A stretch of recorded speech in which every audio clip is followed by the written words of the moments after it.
Well, I can tell you only one thing for sure as we return today for the end of the January transfer window. I am trying my best to be aggressive. We've made a new record signing for the club at over £2.5 million. We tried to double that on another target, which hasn't come through at the moment. We've also put in some other big offers, pre-agreed two deals for the summer that will see our wage bill go to the next level, and sold over £1 million worth of dead wood. It's been eventful, it's been busy, and we're doing okay on the pitch. At the moment, it's starting to look like survival might be happening.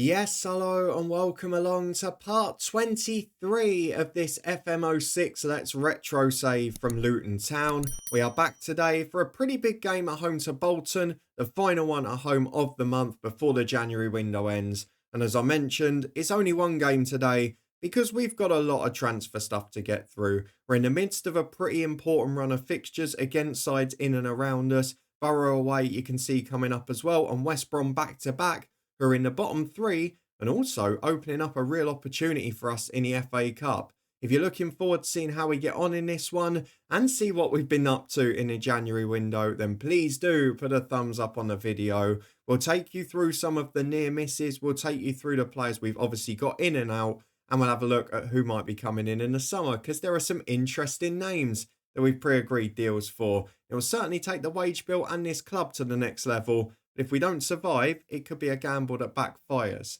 Before we do all of that though, let's reflect on a bit of good news for the club, because if we go and have a look at Luton Town and the information, we have now got a 15,750 seat stadium. No idea why Warren Feeney is the favourite person at the club. He's had a terrible year for us, but 15,750, the huge upgrade is complete. And we're now bringing in almost double the money for every home fixture, which is going to make a big difference to this club. It also meant that at the start of this window, given our league position too, the board were very kind to us and they said, you know what, you can have a little bit more money. They gave us £9 million instead of 3 for transfers, so an extra 6 million in essence to spend.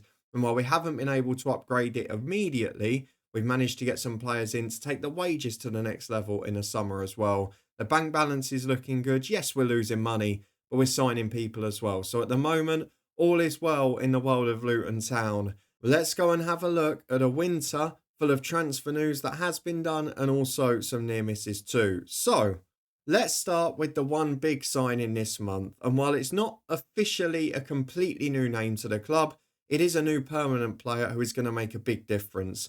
Kasper Schmeichel signed an extended deal at City, unfortunately, so we couldn't get him for free. But we did then bid 2.6 million and bring him in for the long term. So Kasper Schmeichel, I think, is a number one capable of taking us to the top. His agility is the only slight weakness, and the fact that it says he's 5'11", but he's been great in the air and he's had no problem from set pieces. And his handling and his shot stopping is remarkable, which is exactly what we need at this level. You know, I love the positioning. I love the fact he's actually creative with his kicking as well. We need it to be pinpoint when we're looking at people such as Steve Howard, Henrik Pedersen for flick-ons. And so far, since he's returned, 2 games, 1 conceded, 1 clean sheet. But even before that, he'd done a pretty solid job this season. And I just think for a 21-year-old, we're going to make the money back. And some of the deals that I did earlier in the save that you'll see in a minute for the outs have made me a bit more confident on that front. Because if we go through to the players who have left the club this January, there's a couple that we've just had to get off the wage bill, as well as Carlos Edwards, who just keeps rejecting moves away. But we've also managed to get big profits for 2 players we signed earlier in the save. So let's start with the 2 that have left for free. Sean Newton did his job last season, was excellent for us, went out on loan to Leeds, didn't work out. Now he's gone to Sheffield Wednesday permanently, £3,500 off the wage bill, and he did his job for us. So he'd have still been a feature of the squad if we'd stayed down this year. But the fact we've come up to the Premier League means he has to move on, because even if we'd gone back down, he'd have been 33 then and wouldn't be able to contribute. Similar for Sol Davis, who did have a really nice send-off because he played in the 3rd round FA Cup tie and was brilliant. He's played a couple for Peterborough and now unfortunately got injured. But a real servant of the club. Brilliant first season, solid when he played in a second as well. And he got those Premier League appearances in the end, which was really nice for him. The other 2, money that we couldn't really turn down with sell-on fees as well. Chris Brunt goes to Gillingham for £1 million after a good loan spell at his old club Sheffield Wednesday. Wasn't great for us last year, but with our 5-3-2 seemingly here to stay, Chris Brunt is never getting back in. And he's also a player who we bought in to become a top championship player and replace Paul Underwood. Now we're a good Premier League side. We've got another brilliant left wing back coming in the summer. We've got Sekou Bradji, who's fantastic, and Keenan's better than him too. So, unfortunately, Chris Brunt goes to Gillingham, who I think, yeah, they went down from the Championship last year. Look like they're going back up this time. And players like Chris Brunt will probably help them stay there. So, a good deal for all parties that. No idea how he got £1 million. I guess you could say a similar thing for Craig Baxter, who he signed for what, 50 grand? Was it before? It doesn't actually say there. I'm sure it was about 50k we got him for. He's gone to Crewe for 250,000. Had a really disappointing spell away at Leyton Orient. Seems they just don't play our loan players when they sign them. He did play well in the FA Cup game last weekend against Watford, ironically. But now he's moved on to Crewe, where he'll get football, he'll get the chance to develop as a youngster. And hopefully he'll do well, because we've got a sell on for him as well. Both of them around 15 or 20%. So 4 players out of the club, 1 permanent in. We did almost have a couple of loans and a couple of new signings, which we'll talk about in a minute. But we have got a couple, crucially, pre-agreed for the summer as well. And this is where things really hot up. Because the 2 players we've pre-agreed deals for are a young holding midfielder I'm delighted by. Pierre de Carcy is coming in potentially from Bordeaux. And on the 1st of July, we will be getting this man, a holding midfielder who looks like he's a real upgrade in terms of the quality of play. Because yes, he can do all the defensive stuff, which Hughes and Ungalula and Giroud and all those can do. Kevin Nichols as well. He's so good on the ball. His first touch is immaculate. His technique, his passing, his long shot rating, even his crossing, if we get into those wide positions for Steve Howard. He's just a brilliant player. I really like him. He's an under-21 international for France. He's playing in the top tier there as well. If you look at his positions, probably not ideal that he can't play in centre mid. But I think the likes of Ungalula and Hughes can. So, again, it doesn't matter if we have to push them forward. Basagno is now a fixture of the back 3. He's not going to be going into holding midfield again. So I think this is the next step up. De Carcy will be coming in the summer. And so with a huge upgrade at left wing back, because I was actually almost at the stage of pre-agreeing a return for Matthew Taylor to come back to the club, a former Luton youth player who we missed out on Southampton before. Then we got this guy from NAC Breda, and he agreed a deal that I didn't think he would. Mike Zonneveld, he'll be earning about 11.5 grand a week. But look at that for an upgrade. A left wing back who is brilliant defensively. I'd argue close to world class going forward. His crossing, his dribbling, his acceleration's great. He's got the stamina. He's got the passing, the marking. He's a brilliant penalty taker. 19 for free kicks. He's even better than Sean Maloney. And he's a creative spark with great positioning too. He's also a natural left wing back. He's just perfect for the way we want to play going forward.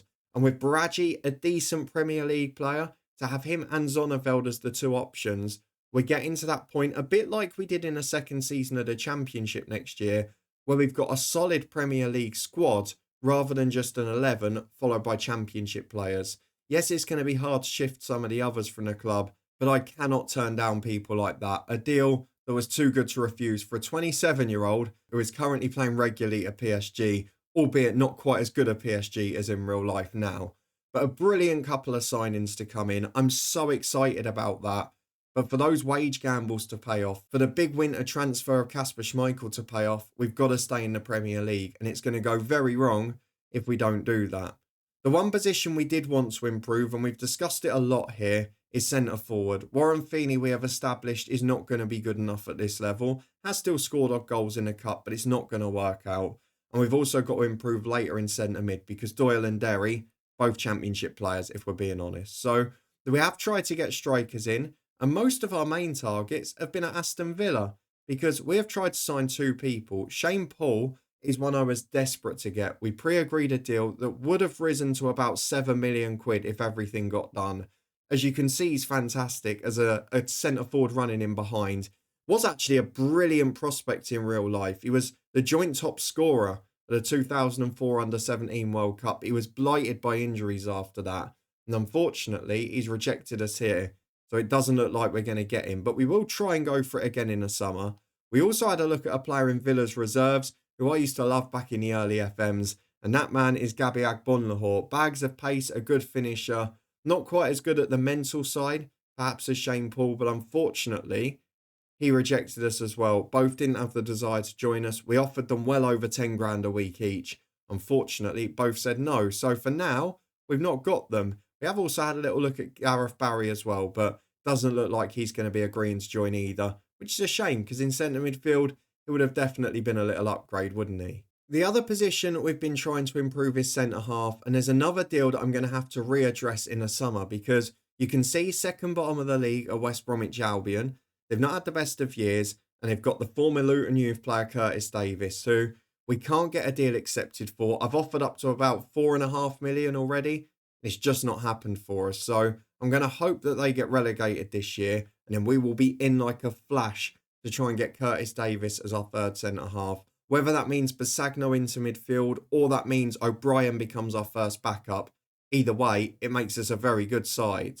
But let's stop worrying about transfers for now. We're going to take our focus more to the football. There's 2 days of the window to go. I don't expect much else to happen. Maybe 1 or 2 outs if we can get them. But we've got to focus on Bolton Wanderers because the Premier League table is getting tight at the bottom. So let's go and look at how we've been getting on recently, and then we'll head into the game.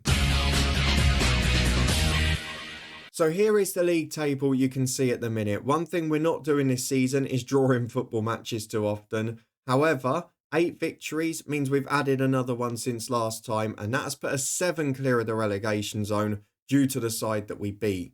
Let's have a look at those fixtures and how we've been getting on, because it was a frustrating festive period.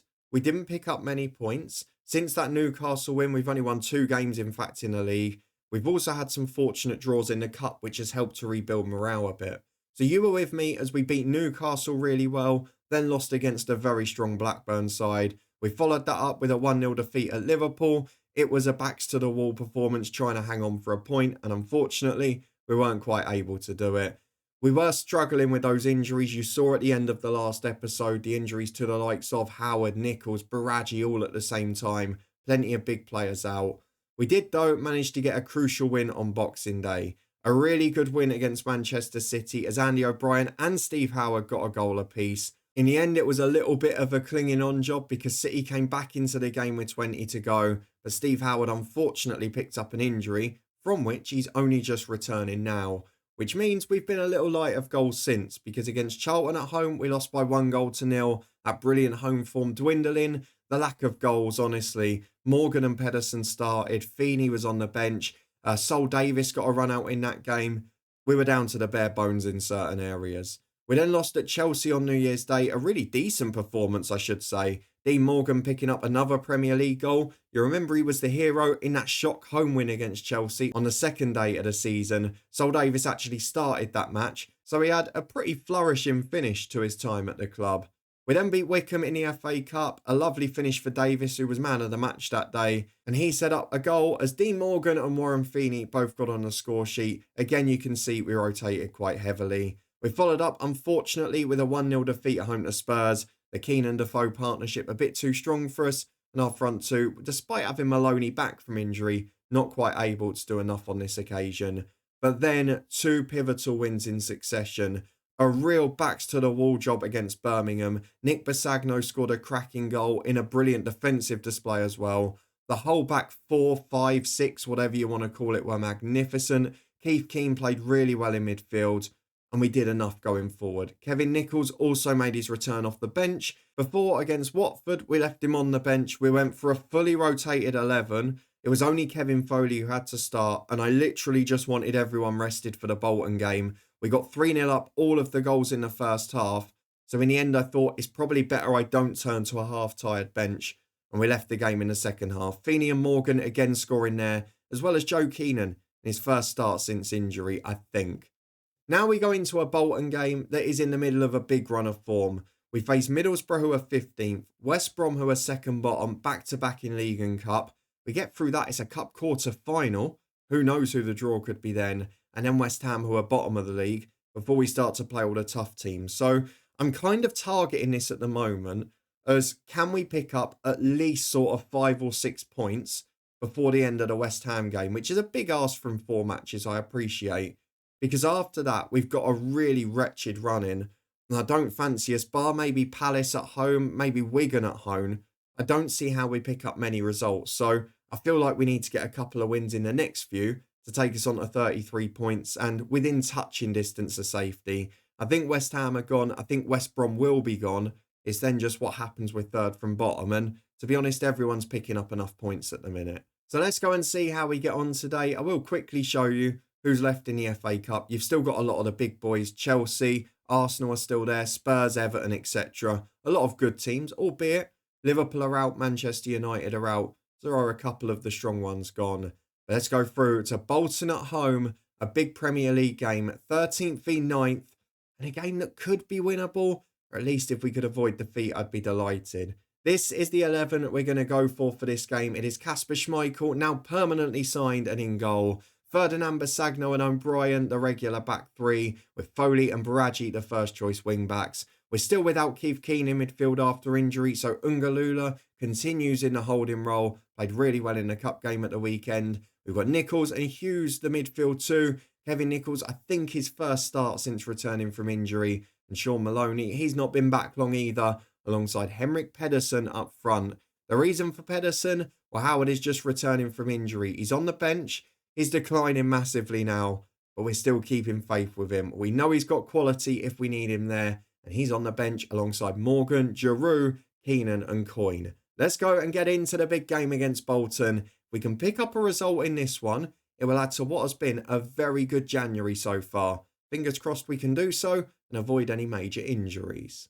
Well, Bolton setting up pretty cautiously here, you would say. Former Luton player Matthew Upson is in defence. They've still got Jussi Jääskeläinen in goal, but a lot of those experienced players that helped them to fourth the first season have gone. They have, though, got brilliance in midfield in both Nolan and particularly Sivok.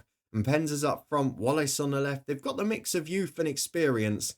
Let's go into the first half and see how we get on. No sign of JJ Okocha on the bench, but we've got an early corner. Sean Maloney in. Jääskeläinen comes and O'Brien gets a flick on it.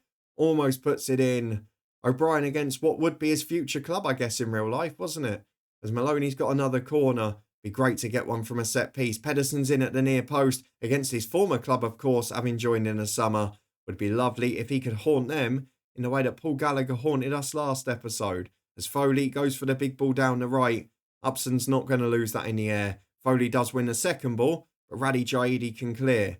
Ferdinand gets it back, finds Ungalula. Big ball towards Pedersen. That's the one you want to aim for. But it's not quite on target. And with 13 gone, it's 0-0. And we've got the first Bolton attack. Hunt on the right-hand side. We know he's a good threat. Forces the corner after the block cross. Nichols getting across there to do pretty well. Now, can we deal with the set pieces? We know Bolton are good from these. The likes of Radi Jaidi will be a giant in the box. Wallace delivers, Basagno away. We deal with it very well. First test passed, nearly a quarter of an hour gone. Well, this has been a bit of a boring game, to be honest. We've gone half an hour with very few highlights, but we have got Sean Maloney on the attack now, and he does well in a wide position with very little support to win a corner. So one thing I'm sort of looking at for next year, if we can get in a great left wing back, another centre half, a better holding midfielder, as Maloney puts the corner straight out for a goal kick, is can we push one of those midfielders to make forward runs? Because the front two do get isolated here. So we know what the next step is in being more aggressive, getting a third player supporting those attacks with the wing backs going forward as well. But I don't know if we're going to be ready to do that straight away next year. As Sivok goes back to Jääskeläinen and Nicky Hunt on the right, injured by a Ungalula challenge that got him a yellow card. As Nolan gets into the box, goes for the shot. Comfortably wide of Schmeichel's goal. Both sides lacking a little creativity in truth.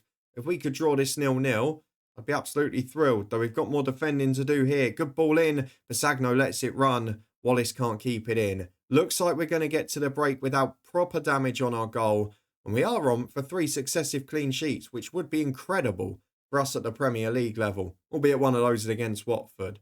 Luton's domination, says the commentary. I'm not sure we've seen much evidence of that. We'll tell the boys they can win it. We might need to change the front two here. It's a very good time to have Steve Howard back because Henrik Pedersen is floundering a bit against his former club. As Jussi Jääskeläinen's got an injury. The legend it is Ali Al-Habsi is on.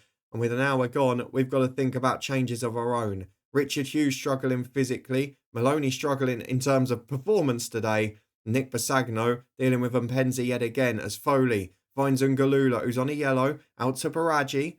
Cuts in from the left, gives it to Ngalula again. Ferdinand with a big ball forward towards Pedersen. The diagonal's knocked down for Richard Hughes. And the shot goes over the bar. A very decent performance so far. But again, we're just lacking that regular goal threat. I think we might change both of the front two here. Nichols is the man I'd ideally take off, but Hughes is struggling physically. I've only got Giroud, though, as a centre midfield option on the bench. So for now, we're going to go Morgan for Maloney, Howard for Pedersen.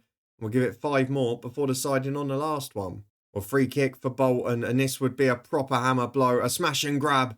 And Nolan heads it over the bar. Foley didn't win the header, but he did enough. And with a quarter to go, it is still 0-0. As Ferdinand plays into Hughes. Big ball forward, but it's the wrong way again. Morgan does brilliantly, though. Beats Matt Upson to get it to Foley. And Ferdinand can keep possession. It's up towards Steve Howard. Who's up with him for the flick? It's Richard Hughes again. Shoots, and it's Waywards. We've got to think about it.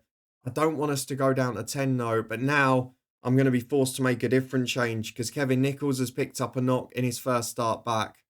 I can either chuck Keenan in centre midfield, which would be 2 left footers, but 2 very solid players. Or I could go for Giroud and push Ngalula forwards. And to be honest, I think that's my preferred option. Johan Giroud for Kevin Nichols. And Ngalula, he is natural in centre midfield.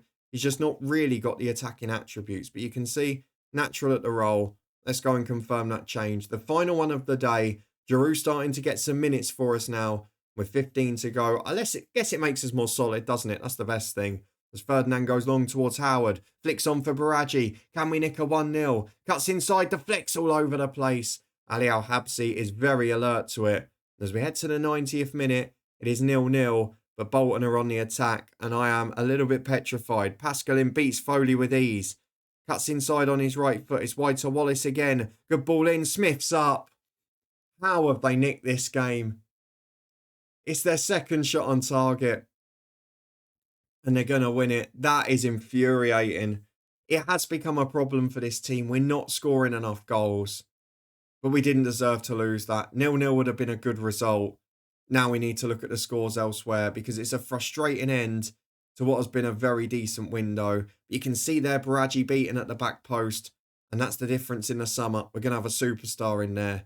Let's see what it's done to the table. Let's see how bad the Nichols injury is. Middlesbrough have drawn. Where are Birmingham? They're the ones we've got to watch. They've lost. City have won. So it's starting to get a little bit more congested down there. Birmingham on 20. Fulham 21. City 23. Borough 24. We're still 7 points clear for now. We'd have snapped your hand off for that at the start of the season. 24 games played. More than a point a game and 7 clear. It's not so bad, is it? Doesn't look like there's an injury that's going to be lasting for Nichols. We're bringing in a record high for gate receipts. The attendances are absolutely flying now.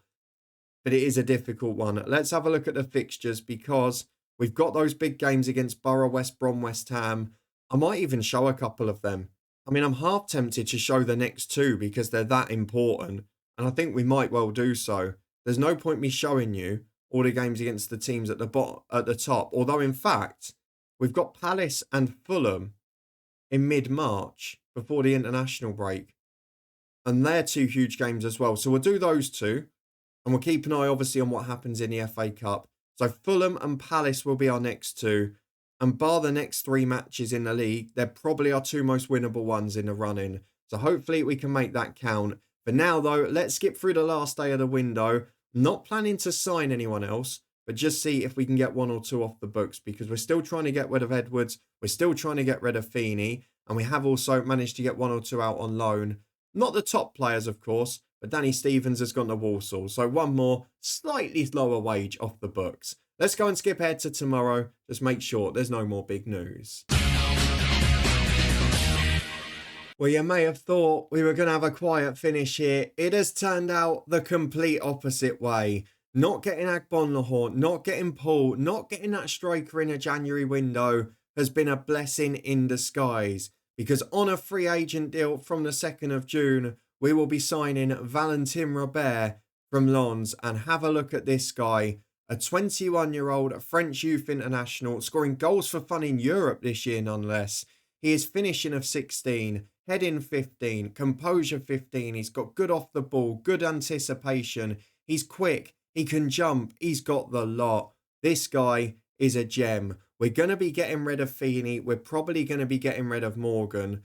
Yes, the target man role, we might have to finally give up on Howard or move Pedersen on after a year of his contract. But we have got a person alongside Sean Maloney who can really do that role justice. I'm starting to get excited for the future here. If we can survive this year, which I do think we might, this is going to be one hell of a future. I think we're building a side, particularly on free agents, that can go to the next level. Valentin Robert will join the club in the summer, the third pre-agreed deal, and this is going to be a huge one because he is a future superstar.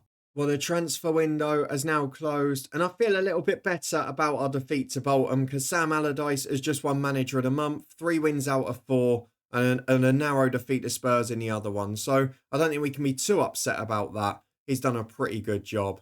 Let's go and have a look at one more player who will be leaving the club because in the reserves, we have had loan offers for Calvin Andrew, who just returned from a loan spell anyway. And hopefully he will be one of those in the summer. We can sell on with a bit of a future fee and for a bit of money up front. But he looks like he's going to either Orient or Swindon. I'll probably try and get him to Swindon because at Orient, while he was the only one that played in the past, they very rarely play our youth players.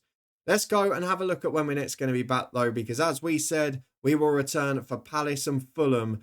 2 huge games in what is sure to be a pretty big relegation battle because while we're 7 points clear at the moment, our run-in is absolutely dreadful. If we don't pick up some points by the end of those 2 fixtures and given our next 3 as well, I think they're the 5 we've really got to target. If we don't have the points on the board, we might be looking over our shoulder come the end of the season. If you want to stay up to date and find out if we are, and you did enjoy this one, then please do chuck a thumbs up on it, subscribe and turn that notification bell on. Let me know in the comments section below, what do you think, not just of this Kasper Schmeichel signing, but more the 3 we've pre-agreed for the summer, because I think we're going to start to look a very good team. We've just got to make it this year, get through that hurdle of staying up, and then it could be a very bright future. Do you think we do it? Let me know in the comments below. If you want to find out, we will be back every day for the rest of this week. 4:30 p.m. every weekday for this series. More Let's Retro saves to come in the future, so I hope you're looking forward to them as much as me. But for now, thank you very much for joining me for what has been a hectic January. We've got a 3rd super signing coming in the summer, but now we've got to make sure we're a Premier League side for it. I'll see you tomorrow to find out if we can edge a step closer.